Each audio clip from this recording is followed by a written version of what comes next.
Cue the music.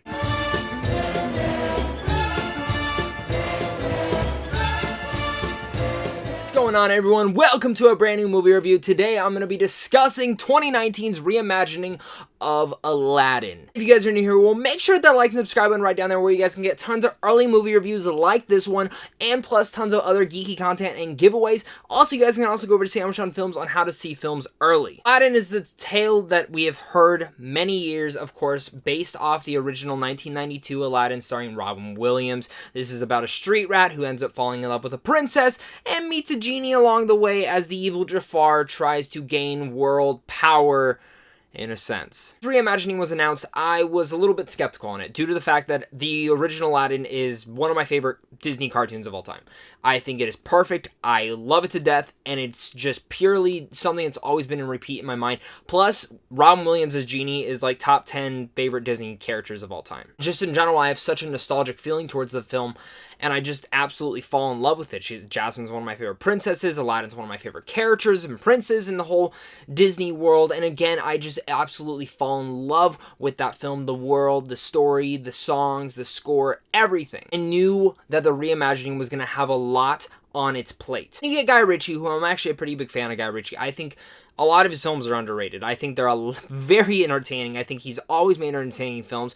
I might be in the minority on that. The cast started coming together, and while it's a lot of newcomers besides Naomi Scott, who I think is brilliant in a lot of the stuff that she's been in, you get Will Smith as Genie.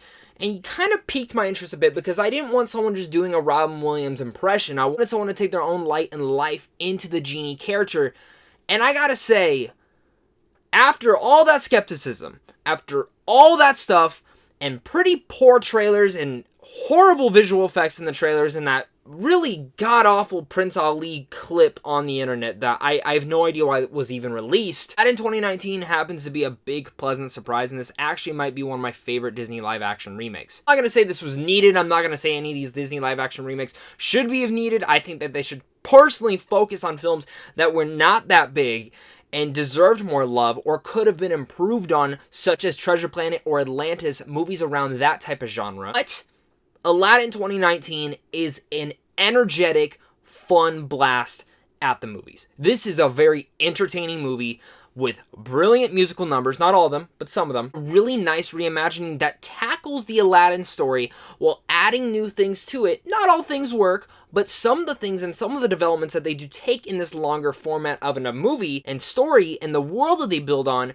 that they develop a bit more that works for this film. Again, not a perfect film. There are issues with the movie, but coming from me, someone who was a big fan of the original Aladdin film, and someone who was very skeptical going into this movie due to the trailers and just kind of everything surrounding it, even though I really did like the cast and the director involved, I walked out of Aladdin with a big-ass smile on my face and just totally enjoyed myself throughout this film. I think Guy Ritchie actually took a very nice approach to it. I think he was actually a very well-chosen director to direct this film. He's always good at directing street rat characters, and I think he understood the Aladdin character. And his actual style to the film works for the most part. A lot of the time, even though that this did feel like a Disney live-action reimagining, it still felt like a Guy Ritchie-ism film. It has the slow-mo shots, it has the fast-moving dialogue moments that each and every one of his films has, and it has that fast-paced editing, especially in the first two acts. While the third act kind of differs and kind of goes to that typical normal Disney live-action route,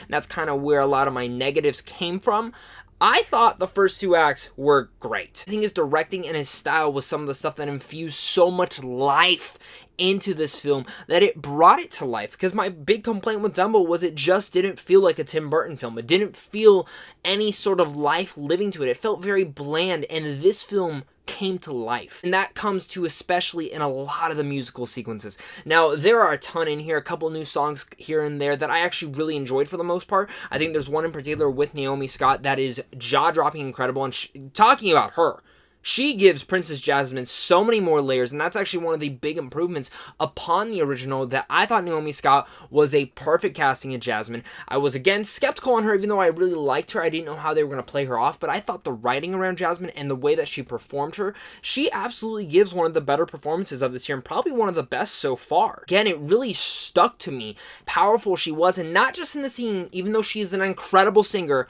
she had some incredible depth and emotion to Jasmine that I absolutely loved. Then going back to those musical sequences, kind of going through them all, everyone has one of those moments that really sticks out completely. If we're talking about our main protagonist, Aladdin, played by Mena Massoud, I thought he was perfect casting as Aladdin. I really did. I thought he embodied the character. He doesn't do too many new things to say, like how I thought Naomi Scott did with Jasmine, but I thought he played to the character to a teeth and really fit the mold of who Aladdin was. Maybe that kind of just came off because of the writing with it, because it pretty much was the exact same Aladdin character that we know from the movie, but it goes down to his singing and it goes down to the musical numbers, and I thought he had that charismatic energy that really brightened the whole world. I mean, really, the whole world. I'm not just saying that on a pun, no pun intended, that a whole new world, but I thought he was great in the role, and really the whole opening sequence with him with the Street Rat song was great. Of course, talking about the two, their chemistry has to work, and their chemistry is there.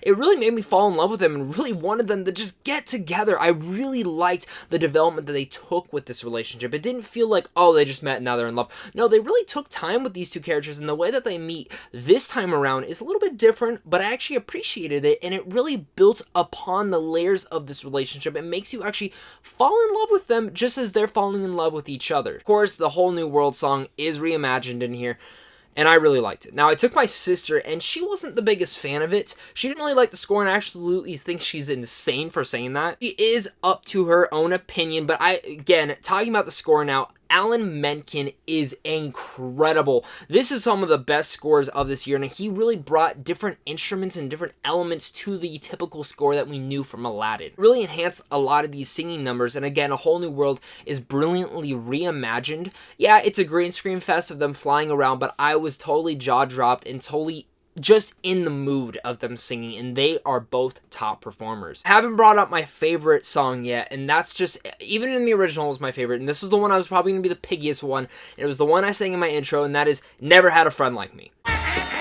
Never Had a Friend Like Me is a classic Disney song, probably top 5 for me personally. I love the song to death.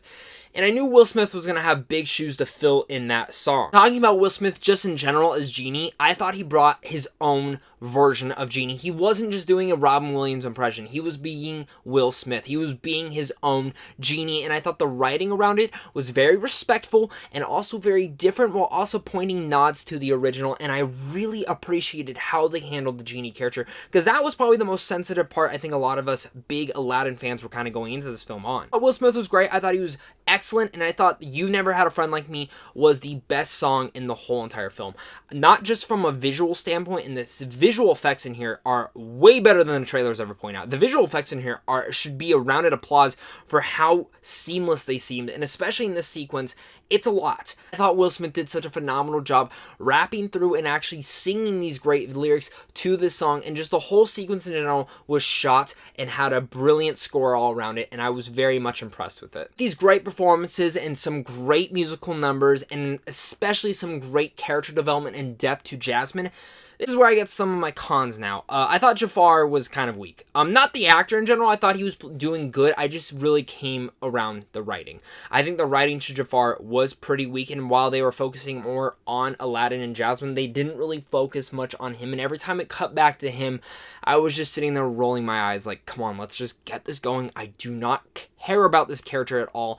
And there were a couple lagging moments like that where I just felt the energy just tapered down, especially in the third act. The third act is where the film kind of just dries out, and I just got to the point where I was like, okay, this is like 2 hours long. Where is this fast pacing going? And the pacing kind of just halts for a second. Not a big issue, but I did feel the length of that point, and I was like, okay, I'm ready to be done. Even in this third act, there involves a sequence with snow that totally made 0 point to why it was there, and I really think you could have just tinkered some of stuff around to add more development to this. I mean, there was different sequences that I think you could have adjusted to that, and it's one of the differences from the original to this one that I thought was pretty weak. Also, some certain things with Genie's character that again, it's just a subplot with him. It's humorous. I don't know how to feel on it. I think some people will kind of be 50-50. I'm kind of in the 50-50 realm of it. I didn't hate it. I didn't love it. I was kind of just like, really? Overall, I thought Aladdin was a great time at the movies. I was really shocked. I went into this film very skeptical, but kind of open-minded, wanting to have fun, but also wanting to enjoy myself and try not to compare the original too much. And even though I'm trying to do my best, I'm not comparing it. I thought they did a good job of not just reimagining the original, but also touching up some of the depth parts that I think even the original could have touched on. Now, again, not everything they did was great, but I thought some of the musical numbers were very strong. I thought the performances were great, especially from Naomi Scott and Will Smith. They are definitely the big two standouts in this whole entire film, and Guy Ritchie's directing, I think, actually elevated this film. Sometimes some of his isms got in the way with some too much slow motion in some parts, but really, I think he knows and understands these street rat thug characters, and I think he understood and got the message of Aladdin. The subtle messages are there, a lot of characters are improved on, and there is some great aspects to Aladdin. Not everyone's going to love this film, but I think a lot of people who are fans of Aladdin will find fun within it, and people who are already enjoying these Disney live action, I would be very surprised if you walked out disappointed. Take your friends, take your family, open your mind up a little bit, don't go in comparing it too much, and I think you're going to find a lot of fun within this movie. With all that said, I'm going to give Aladdin a B. Let me know what your guys' thoughts are on this reimagining. Are you guys excited for it? Are you not? Did my review improve any excitement for you guys? Let me know down below in the comments. Also, guys, tell me, what is the next Disney live action film that they should announce, or are you guys just done with this? Again, I'm praising this. Disney, please make a Treasure Planet live action film. Guys, you guys know me. I'm Zach. Hit that like and subscribe button for early movie reviews like this. Also, check out Sandwich on Films down below for ways to see movies early. But until next time, stay classy.